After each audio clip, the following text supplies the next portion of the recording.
जय हिंद। तो चलिए दोस्तों, आज हम लोग कोशिका का पार्ट 4 करने जा रहे हैं, है कि नहीं। सेल का ये पार्ट 4 है। तो दोस्तों, अगर यदि आप लोग कोशिका का पार्ट 1, पार्ट 2, पार्ट 3 नहीं देखे हैं तो प्लेलिस्ट वीडियो मौजूद है, वहाँ से आप लोग देख लीजिएगा। ठीक है, आज हम लोग कोशिका का पार्ट 4 करेंगे और बढ़िया से समझेंगे। तो समझने से पहले हम लोग थोड़ा क्विक रिवीजन कर लेते हैं कि क्या क्या हम लोग पढ़े थे। पार्ट 1, पार्ट 2, पार्ट 3 कुछ क्वेश्चन करते हैं जो कि जवाहर नवोदय विद्यालय में पूछा गया है ना। तो चलिए कुछ डिस्कस कर लेते हैं। आप लोग कमेंट सेक्शन में जरूर बताना कि उसका आंसर क्या होगा। ठीक है दोस्तों, तो चलिए पहला क्वेश्चन पूछ रहे हैं आप लोगों से, तो बताइएगा। तो पहला क्वेश्चन है कि कोशिका के किस अंग को पावर हाउस कहा जाता है? बताइएगा, जल्दी बताइए। कोशिका के किस अंग को पावर हाउस कहा जाता है? किसको कहा जाता है? आप लोग कमेंट सेक्शन में जरूर बताना। माइटोकॉन्ड्रिया को कहा जाता है। किसको कहा जाता है? यानी पावर हाउस ऑफ सेल, यानी कोशिका के किस अंग को पावर हाउस या ऊर्जा गृह या शक्ति गृह कहा जाता है। इतना नाम है उसका, ध्यान रखिए। क्या बताएं? ऊर्जा गृह, शक्ति गृह किसे कहा जाता है? कोशिका के कौन से अंग को कहा जाता है? तो माइटोकॉन्ड्रिया को कहा जाता है। अगला क्वेश्चन, कोशिका के किस अंग को आत्महत्या की थैली कहा जाता है? बताइए दोस्तों, कोशिका के किस अंग को आत्महत्या की थैली कहा जाता है, यानी सुसाइडल वैक कहा जाता है? बताइएगा, कोशिका के किस अंग को आत्महत्या की थैली कहा जाता है?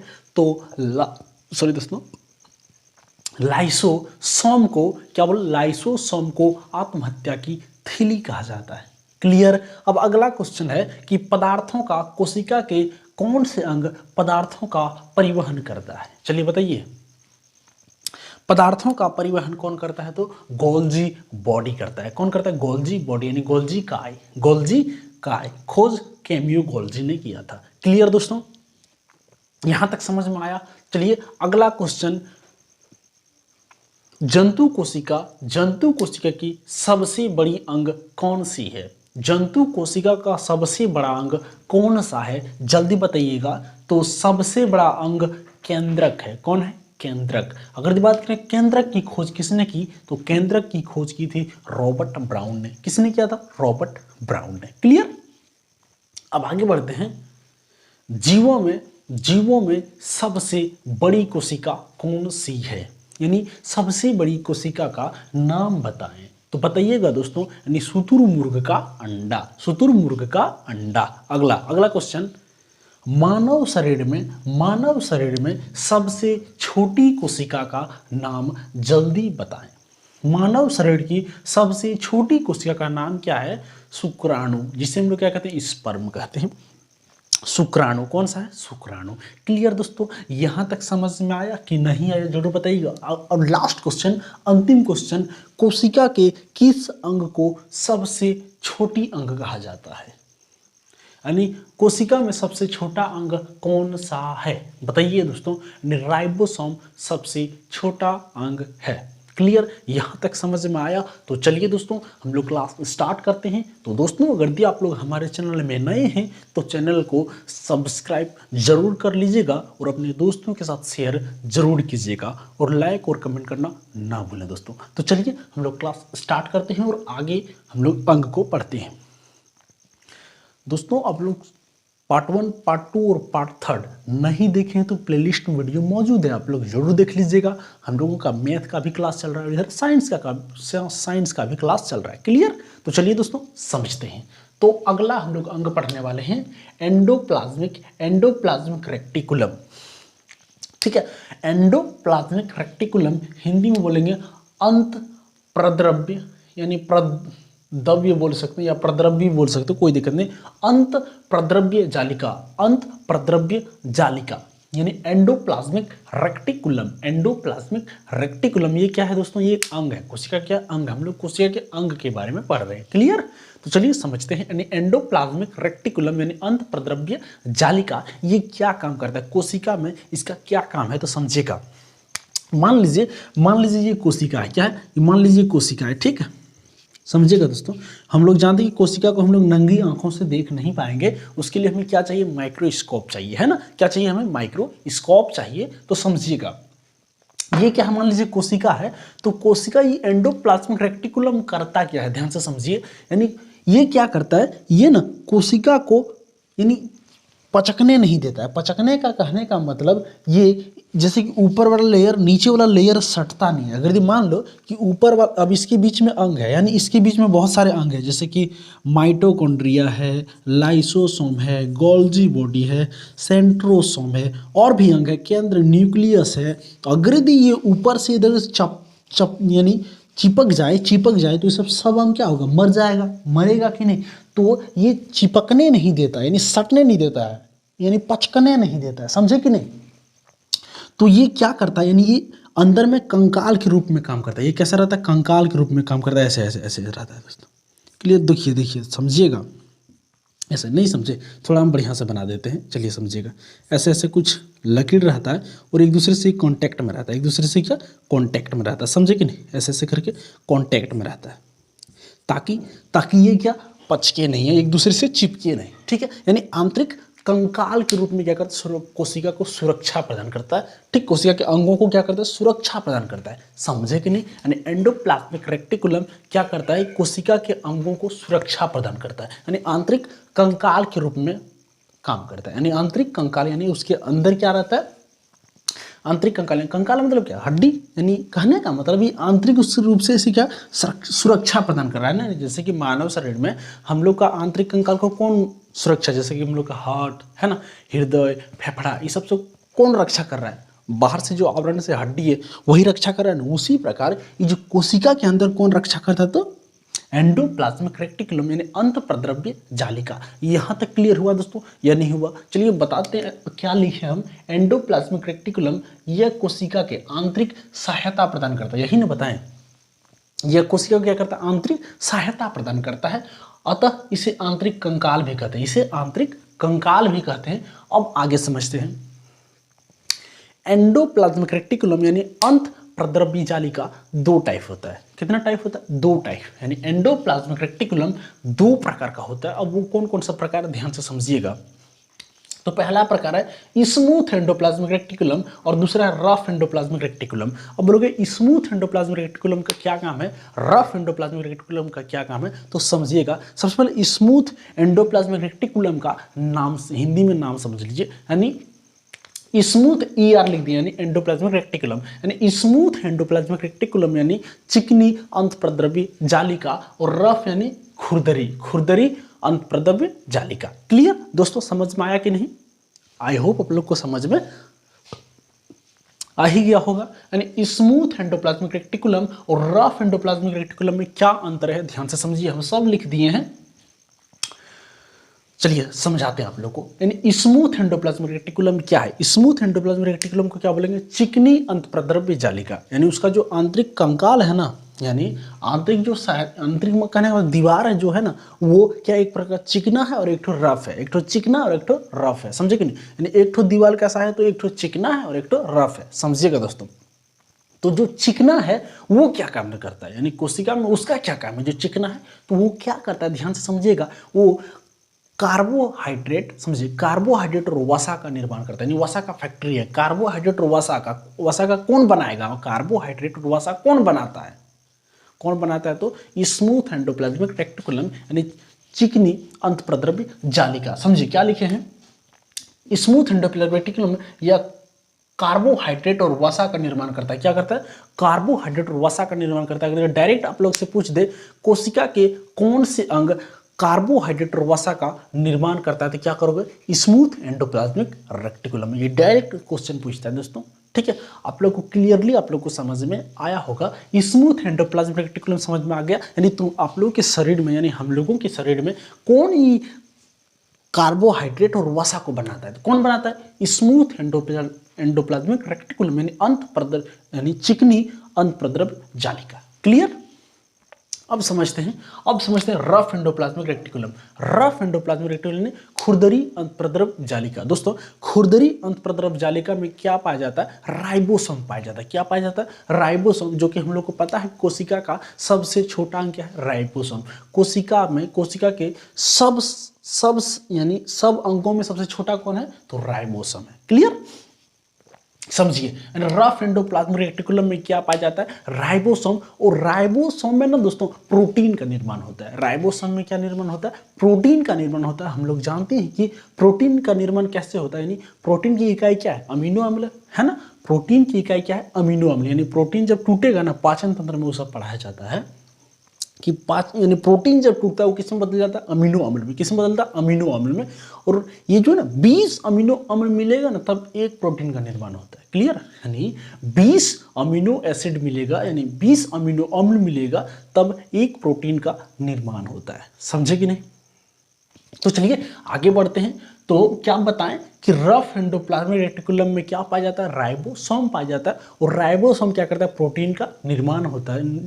यानी प्रोटीन की फैक्ट्री किसे कहा जाता है? एक डायरेक्ट क्वेश्चन पूछता है कि प्रोटीन की फैक्ट्री किसे कहा जाता है, तो प्रोटीन की फैक्ट्री राइबोसोम को कहा जाता है। क्लियर? समझ में आया कि नहीं? जरूर बताइएगा। यानी क्या बताएं कि प्रोटीन की फैक्ट्री किसे कहा जाता है? प्रोटीन की फैक्ट्री किसे कहेंगे? राइबोसोम को। अगर हम बात करें कार्बोहाइड्रेट और वसा का फैक्ट्री किसे बोलेंगे?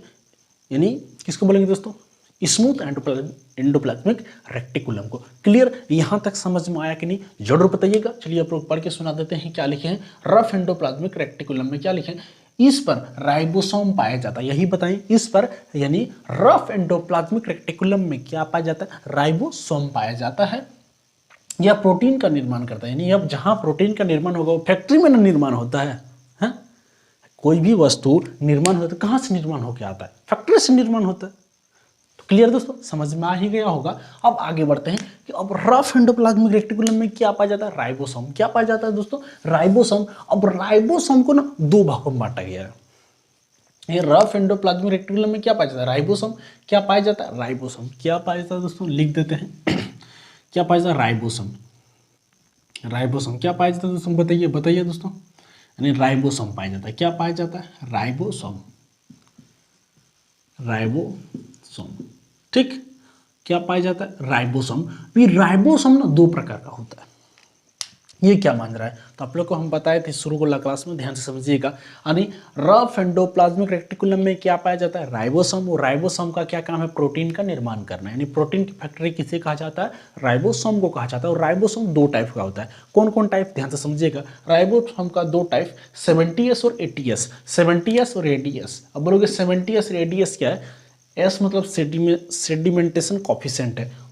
एस का पूरा नाम है सेडिमेंटेशन कॉफिशेंट। वो समझना नहीं है, सिंपल समझो। 70S और 80S। राइबोसोम दो टाइप का, क्या क्या? 70S और 80S। क्लियर? समझिएगा। अब 70S क्या है और 80S क्या है, समझिएगा। 70S राइबोसोम दोस्तों, 70S राइबोसोम ये प्रोकैरियोटिक कोशिका में पाया जाता है। कहाँ पाया जाता है? प्रोकैरियोटिक कोशिका में पाया जाता है। और ये क्या होता है तो बताइए? ये हल्का होता है। क्या होता है? हल्का। देखिए लिखे हैं ये 70S ये हल्का होता है तथा प्रोकैरियोटिक कोशिका में पाया जाता है। यही ना बताएं 70S राइबोसोम कहाँ पाया जाता है? ये प्रोकैरियोटिक कोशिका में पाया जाता है। और इसका क्या होता है? भार हल्का होता है। इसका वजन क्या होता है? हल्का होता है। अब समझते हैं 80S राइबोसोम। यानी अगर ये पूछे कि यूकेरियोटिक कोशिका में कौन सा राइबोसोम पाया जाता है, तो 80S राइबोसोम पाया जाता है। क्लियर? यानी 80S राइबोसोम यह भारी होता है तथा यूकेरियोटिक कोशिका में पाया जाता है। समझे कि नहीं? यानी यूकेरियोटिक कोशिका में कौन सा राइबोसोम पाया जाएगा? 80S राइबोसोम पाया जाता है। और प्रोकैरियोटिक कोशिका में कौन सा राइबोसोम पाया जाता है? 70S राइबोसोम पाया जाता है। क्लियर? ये क्वेश्चन डायरेक्ट पूछा है दोस्तों। आई होप आप लोग को यहाँ तक समझ में आ ही गया होगा। तो चलिए हम लोग आगे बढ़ते हैं। क्लियर? अब समझते हैं सेंट्रोसोम। सेंट्रोसोम को बोलेंगे तारक्य। क्या बोलेंगे दोस्तों? अब समझते हैं सेंट्रो। डायरेक्ट आपको इंग्लिश में ही नाम याद रखना सेंट्रोसोम, क्योंकि डायरेक्ट वही पूछता है सेंट्रोसोम। ठीक है? सेंट्रोसोम क्या काम है, ध्यान से समझिएगा। सेंट्रोसोम क्या करता है? कोशिका का विभाजन करता है। कोशिका क्या करता है? विभाजन मतलब बांटना, है ना। विभाजन मतलब क्या? बांटना। अब कैसे विभाजन करता है, ध्यान से समझिए। कोशिका का विभाजन कैसे होता है, ध्यान से समझिएगा। अब मान लीजिए कोशिका का विभाजन कैसे होता है। मान लीजिए हम लोग का यहाँ घाव हो गया। क्या हुआ? घाव हो गया है ना, या किसी वजह से हम लोग का अंगुली कट गया है ना, अंगुली कट गया, यहाँ किसी तरह से कट गया, तो अगर जब कट जाएगा तो यहाँ की कोशिका मर जाएगी, एकदम मरेगा, डेफिनेटली मरेगा कि नहीं, एकदम मर गया। तो दोस्तों ये जगह जो फिर से वापस हूबहू यानी जैसा हम लोग का अंग है वैसे कैसे हो जाता है, ये तो होना नहीं चाहिए ना, तो ये क्यों हो जाता है, नहीं समझे। मान लीजिए कि यहाँ कट गया एकदम धड़ाक से कट गया, एकदम पूरा ब्लड आने लगा, तो अब होता है कि इस जगह हम लोग का कुछ दिन बाद हम लोग दवा ववा जो भी लेते हैं तो इस जगह एकदम सही हो जाता है, जो भी लगे हमारा 2 मंथ 3 मंथ 4 मंथ कुछ भी समय लगे, उसके बाद हम लोग का ये जगह सही हो जाता है। कैसे सही हो जाता है, ये पॉसिबल कैसे है जो सही हो गया। तो क्या होता है, कोशिका में यानी सेल डिवीजन होता है, यानी कोशिका विभाजन होता है। क्या होता है, कोशिका विभाजन। तो कोशिका विभाजन कौन करता है, यानी कोशिका में कौन सा अंग कोशिका विभाजन करता है, तो कौन करता है, सेंट्रोसोम करता है। कौन करता है, सेंट्रोसोम। यानी इस जगह कट गया, अब इस जगह जब यहाँ की कोशिका जब मर गया ना, तो ये क्या करता है, कोशिका एक से अधिक कोशिका का निर्माण करता है, अपने आप को तोड़ लेता है, एक से अधिक कोशिका का निर्माण करता है। जैसे कि मान लो ये कोशिका, ये मान लो कोशिका है, तो एक से अधिक कोशिका का निर्माण कर दिया। इसकी जो इसमें जो सेंट्रोसोम है ना, सेंट्रोसोम एक से अधिक कोशिका का निर्माण करता है, यानी ये अपने आप को 2 भागों में नहीं बांटेगा, एक अलग कोशिका का निर्माण करेगा, एक नया कोशिका का निर्माण करेगा। फिर इसमें सेंट्रोसोम है, फिर एक अलग नया कोशिका, फिर ये अलग नया कोशिका, ऐसे करके बहुत सारे कोशिका का निर्माण करता है, जिससे हम लोग का ये अंग पहले जैसा हो जाता है। समझे कि दोस्तों, आई होप लोग को समझ में आ गया होगा कि ये कोशिका विभाजन होता क्या है। तो कोशिका विभाजन कौन करता है, यानी ये दोस्तों कोशिका विभाजन ना, सेंट्रोसोम ये जंतु कोशिका में ही पाया जाता है। पादप कोशिका में कौन करता है कोशिका विभाजन, तो सेल प्लेट करता है। कौन करता है, सेल प्लेट। याद रखिएगा डायरेक्ट, यानी पादप कोशिका यानी पेड़ पौधों में कोशिका विभाजन कौन करता है, तो सेल प्लेट करता है। और जंतु कोशिका में कोशिका विभाजन कौन करता है, सेंट्रोसोम करता है। क्लियर, याद रखिएगा। यानी पूछेगा कि कोशिका के कौन से अंग कोशिका विभाजन करता है, तो कौन सा अंग करता है, सेंट्रोसोम करता है। कौन करता है, सेंट्रोसोम। याद रखिएगा दोस्तों, आई होप लोग को समझ में आ गया होगा। तो आगे बताइएगा। अब पहला क्वेश्चन है हम लोग का, ध्यान से समझिएगा। पहला क्वेश्चन, मानव शरीर में ऐसा कौन सा अंग है जहां सबसे तेजी से कोशिका विभाजन होता है। बताइए, कौन सा ऐसा अंग है मानव शरीर में जहां सबसे तेज सेल डिवीजन होता है, यानी कोशिका विभाजन होता है, यानी वहां का कोशिका फटाफट कोशिका विभाजन होता है। तो हम लोग का कौन सा अंग है, तो ध्यान से समझिए, वो कौन सा अंग है, लीवर है। कौन है, लीवर, यानी यकृत बोलते हैं। लीवर किसमें, लीवर में। कहाँ होता है दोस्तों, लीवर में होता है। समझे कि नहीं समझे, बोलिएगा। तो लीवर में दोस्तों क्या होता है, सेल डिवीजन अधिक होता है। यानी अगर हम लोग का लीवर ना, समझिए, मान लीजिए हम लोग का लीवर है, मान लीजिए लीवर है हम लोग का, है ना, ये लीवर है। अगर लीवर मेरा इतना कट भी गया ना, तो ये दोस्तों वापस हो जाता है। लीवर अगर कट भी गया या लीवर खराब भी हो गया ना, तो ये पुनः अपने रूप को अपने आप स्वतः रूप से ठीक हो जाएगा, कोई दिक्कत नहीं। लीवर अगर खराब हो गया ना, तो अगर ज़्यादा अगर खराब, मान लीजिए हम लोग का हाथ लीवर है, समझ लीजिए, थोड़ा एग्जाम्पल समझा रहे हैं। तो मान लीजिए लीवर है, मान लीजिए इतना खराब हो गया ना, तो खराब हो गया, कोई दिक्कत नहीं, ये अपने से ठीक हो जाएगा। मान लीजिए आप शराब पी रहे हो, तो शराब पीने से क्या होता है दोस्तों, समझेगा, ये लीवर पर इफेक्ट, यानी कुछ भी आप जहरीला सामान खाओगे ना, तो कौन एब्जॉर्ब करता है, लीवर एब्जॉर्ब करता है। यानी लीवर क्या करता है, जहरीले पदार्थ को आकर्षित कर लेता है अपने ओर।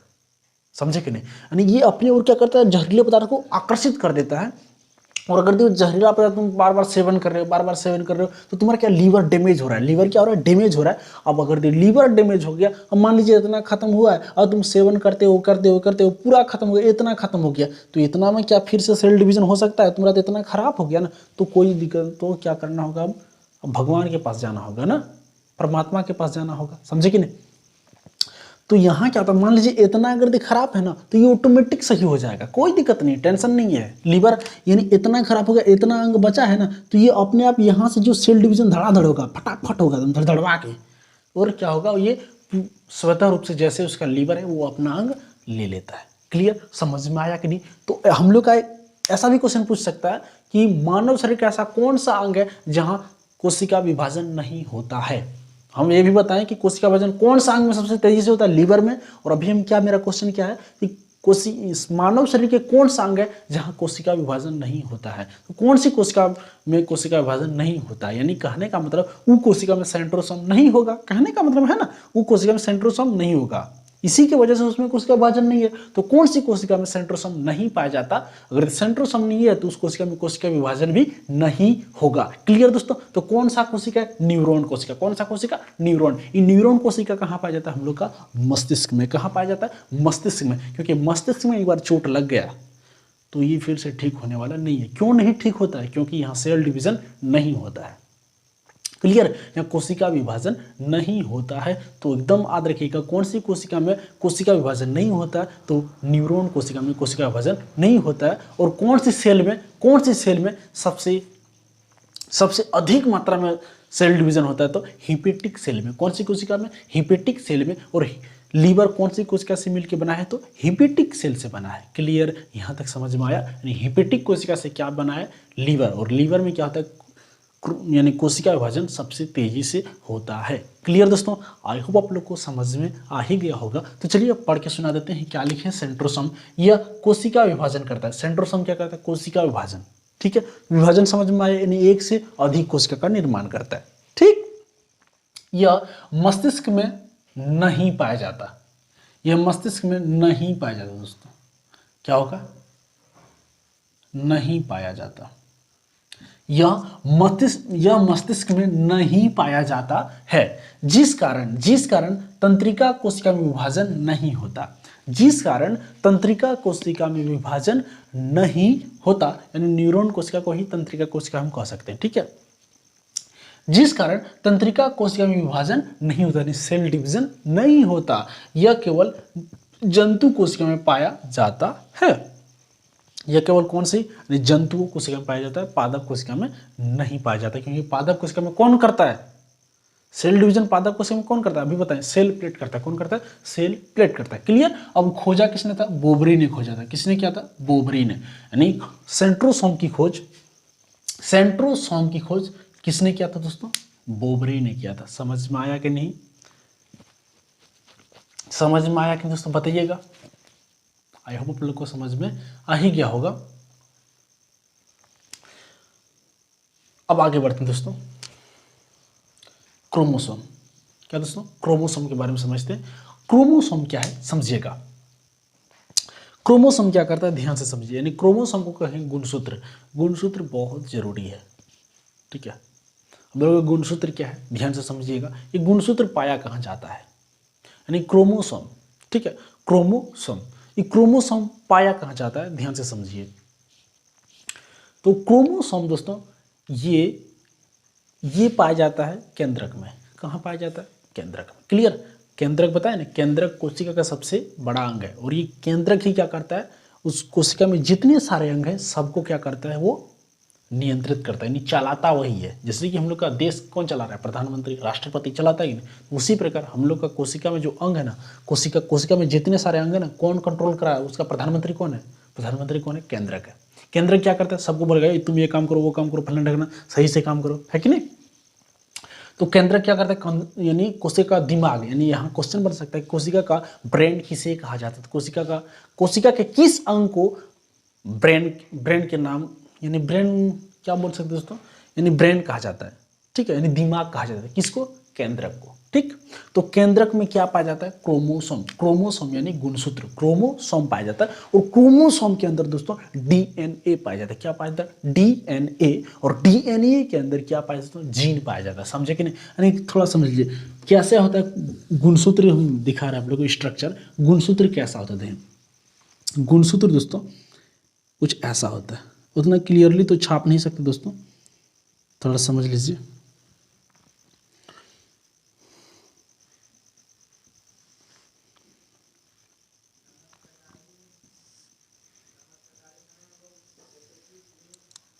ऐसे कुछ होता है। ठीक है दोस्तों, ऐसे कुछ होता है। ये मान लीजिए हम लोग का क्या है, गुणसूत्र है। क्या है? ये गुणसूत्र है। ये गुणसूत्र में क्या बताएं दोस्तों, ये गुणसूत्र कहाँ पाया जाता है? केंद्रक में। कहाँ पाया जाता है? केंद्रक में, है ना, केंद्रक में। और केंद्रक के अंदर क्या? गुणसूत्र। और ये गुणसूत्र के अंदर क्या? डीएनए। गुणसूत्र के अंदर क्या पाया जाता है? डीएनए। और न्यूक्लियस, न्यूक्लियस में क्या पाया जाता है? न्यूक्लियस में क्या पाया जाता है दोस्तों? न्यूक्लियस में पाया जाता है क्रोमोसोम। क्या पाया जाता है? क्रोमोसोम। और इस क्रोमोसोम के अंदर क्या पाया जाता है? डीएनए। क्या पाया जाता है? डीएनए। और ये डीएनए के अंदर पाया जाता है जीन। क्या पाया जाता है दोस्तों? जीन। ठीक है, जीन। यानी कहने का मतलब, जब हम इस गुणसूत्र को खींचेंगे ना, तो गुणसूत्र को जब खींचेंगे, समझिएगा, यानी ये गुणसूत्र मान लीजिए ऐसा है, ऐसा है, ऐसा है, ऐसा है, थोड़ा समझाने के लिए, ऐसा है गुणसूत्र। जब हम गुणसूत्र को खींचेंगे तो इसका आकार ऐसे कुछ होगा, ऐसे कुछ होगा। तो ये क्या दोस्तों? ये डीएनए है। क्या है ये? डीएनए। ये क्या है? डीएनए। और ये थोड़ा ऐसा ऐसा हो जाएगा तो ये क्या कहलाएगा? जीन कहलाएगा। ये क्या कहलाएगा? जीन कहलाएगा। यानी क्या बताएं, गुणसूत्र कहाँ पाया जाता है? तो ये केंद्रक में पाया जाता है। और केंद्रक यानी केंद्रक के अंदर क्या? केंद्रक के अंदर क्रोमोसोम है, क्रोमोसोम यानी गुणसूत्र। अब क्रोमोसोम के अंदर कौन? डीएनए। और डीएनए के अंदर जीन। क्लियर? अब थोड़ा समझ लेते हैं कि गुणसूत्र का क्या काम है, हमारे शरीर में गुणसूत्र का क्या काम है। तो हम बोलेंगे ये अनुवांशिक में मदद करता है। ये अनुवांशिकता में क्या करता है? मदद करता है। अब बोलोगे सर ये अनुवांशिकता क्या है, तो समझिएगा ये अनुवांशिकता क्या है।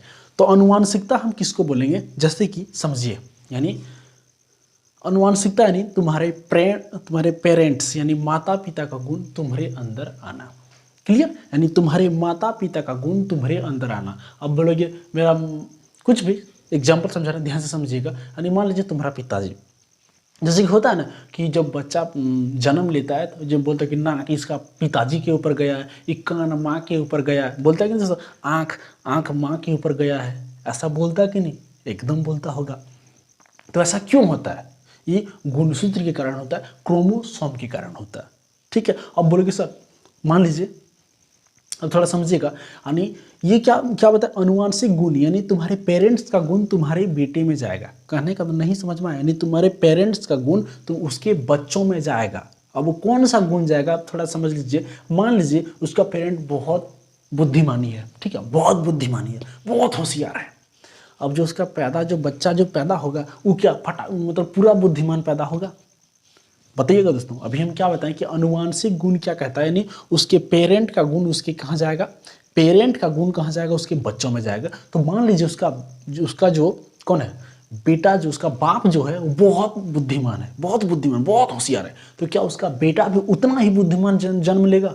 बताइए, ये नोट कीजिए दोस्तों, बताइए क्या उसका बेटा भी उतना बुद्धिमान होगा?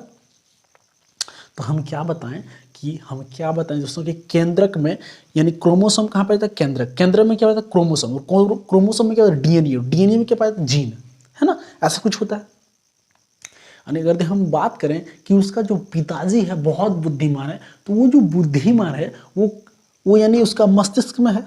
कहाँ है? मस्तिष्क में, ना कि उसका केंद्रक में। केंद्रक में थोड़ी ना दोस्तों। हाँ, अगर दे उसका पिताजी का जो बुद्धि अगर दे केंद्रक में चलाया, केंद्रक यानी केंद्रक के अंदर कौन? क्रोमोसोम। और क्रोमोसोम के अंदर कौन? डीएनए। अगर दे डीएनए में उसका पिताजी का बुद्धि तो घुस गया ना, तो उसका जितना पीढ़ी होगा सब क्या होगा? बड़ा बुद्धिमान होगा। टेंशन, उसको पढ़ने की भी जरूरत नहीं है, क्योंकि उसका बेटा, उसका पिताजी जितना होशियार है सब उसका बेटा में यानी फॉर्मेट कर दिया है, एकदम सब भेज दिया फटाफट। जैसे कि हम लोग व्हाट्सएप फेसबुक कैसे चलाते हैं वैसे एकदम धड़ाधड़ भेज दिया, सब फॉरवर्ड हो गया उसमें। तो ऐसा पॉसिबल नहीं है, क्योंकि ये जो उसका जो नॉलेज है ना, ये मस्तिष्क में है, ना कि उसका केंद्रक में है। केंद्रक में घुसेगा उसका नॉलेज तो तब उसका बेटा में जाएगा। वो कहाँ? डीएनए में जाना चाहिए। डीएनए की वजह से होता है ना डीएनए। तो ऐसा पॉसिबल नहीं है। अगर देखिए उसका पिताजी होशियार है तो ये जाहिर नहीं कि उसका बेटा भी होशियार होगा, ऐसा कुछ नहीं। तो होशियार बनने के लिए क्या करना होगा? पढ़ना होगा। ये पढ़ाई कहाँ रहता है? तुम्हारा मस्तिष्क में रहता है, ये ना कि डीएनए में रहता है। डीएनए में रहेगा तभी तो ही आपका बेटा भी क्या होगा? होशियार होगा। आप लोग देखे होंगे कि अगर यदि उसका पिताजी का कोई बीमारी है या कुछ भी कुष्ठ रोग या कुछ भी होता है तो उसका बेटे में भी हो जाएगा। क्यों? क्योंकि वो जो बीमारी है ना उसका पीढ़ी दर पीढ़ी से चलती हुआ रहा है, यानी उसका जो केंद्र यानी डीएनए में उसका वो बीमारी तो घुस गया है। कहाँ घुस गया? डीएनए में। तो उसके बेटे को भी जरूर होगा। समझे कि नहीं दोस्तों? ये अनुवांशिक यानी अनुवांशिक गुण आई होप आप लोग को समझ में आ ही गया होगा कि यानी उसके बेटे का जो है ना बेटे का जो गुण है, सॉरी दोस्तों, उसके पिताजी का जो गुण है वो उसके बेटे के अंदर आएगा, है आएगा, ऑटोमेटिक है आएगा। कब आएगा?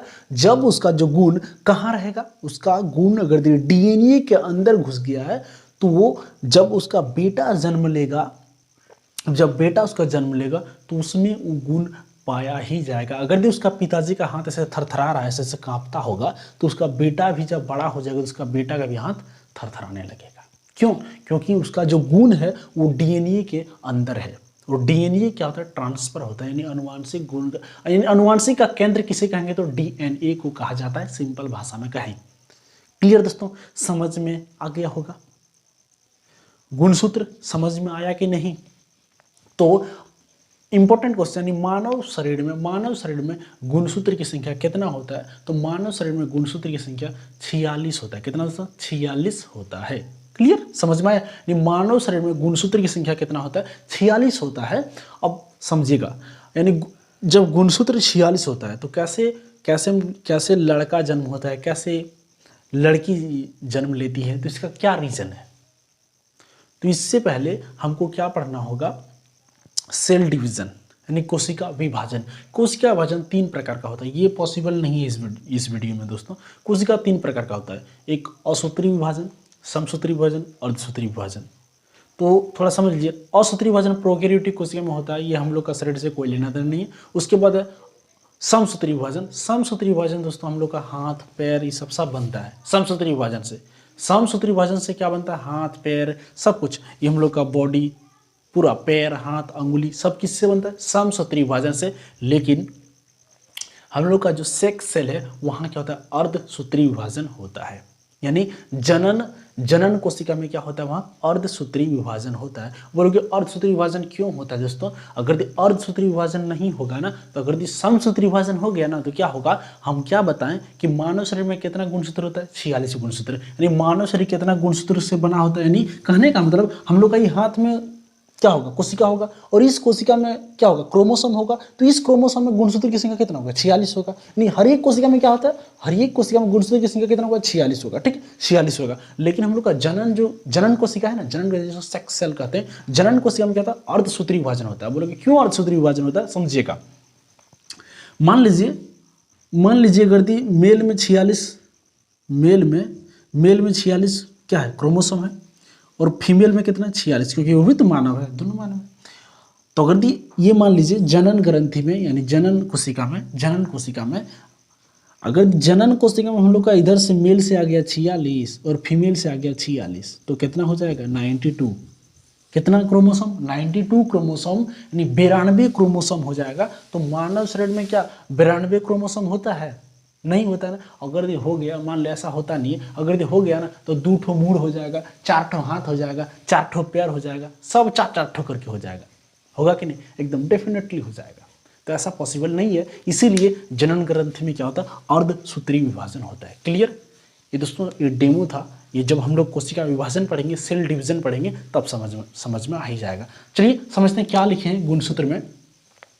यह केंद्रक के अंदर पाया जाता है। यही नहीं बताया दोस्तों, यह केंद्रक के अंदर पाया जाता है। क्रोमोसोम कहाँ पाया जाता है? केंद्रक के अंदर पाया जाता है। क्रोमोसोम के अंदर डीएनए पाया जाता है। यही नहीं बताएं, क्रोमोसोम के अंदर क्या पाया जाता है? डीएनए पाया जाता है। और डीएनए के अंदर जीन पाया जाता है। डीएनए के अंदर क्या पाया जाता है? जीन पाया जाता है। यानी अगर पूछे क्रोमोसोम की इकाई क्या है? क्रोमोसोम की इकाई जीन है। क्या है? जीन है, सबसे छोटी इकाई। यानी जीन से क्या बना? डीएनए, डीएनए से क्या बना?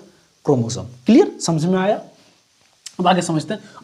अतः जीन ही अनुवांशिकता का आधार है। यानी अनुवांशिक की इकाई कौन है? जीन है। अगला, मानव में यह 23 जोड़े या 46 पाए जाते हैं। क्लियर दोस्तों? अभी नहीं बताएं। यानी मानव शरीर में क्रोमोसोम की संख्या कितना होता है? 46 होता है, या हम कह सकते हैं 23 जोड़ा। यानी एक जोड़ा में कितना? 2 ठो काउंट होता है ना, तो 23 जोड़े में 46 हो जाएगा। क्लियर? यहाँ तक समझ में आया दोस्तों? आई होप आप लोग को मजा आया होगा। हम लोग क्या समझ लें? एंडोप्लाज्मिक रेटिकुलम, अंतःप्रद्रव्य जालिका, सेंट्रोसोम समझ लीजिए, और क्रोमोसोम समझ में आ गया होगा। तो चलिए दोस्तों, हम लोग नेक्स्ट वीडियो में मिलते हैं। आई होप आप लोग को मज़ा आया होगा, और आप लोग कमेंट सेक्शन में ज़रूर बताना कि आप लोग को समझ में आया कि दोस्तों। तो चलिए दोस्तों, आज हम लोग क्लास इतना ही रखते हैं। तो दोस्तों, अगर आप लोग हमारे चैनल में नए हैं तो चैनल को सब्सक्राइब जरूर कर दीजिएगा, और अपने दोस्तों के साथ शेयर जरूर कीजिएगा, और लाइक और कमेंट करना ना भूलें दोस्तों। मिलते हैं हम लोग नेक्स्ट वीडियो में। जय हिंद।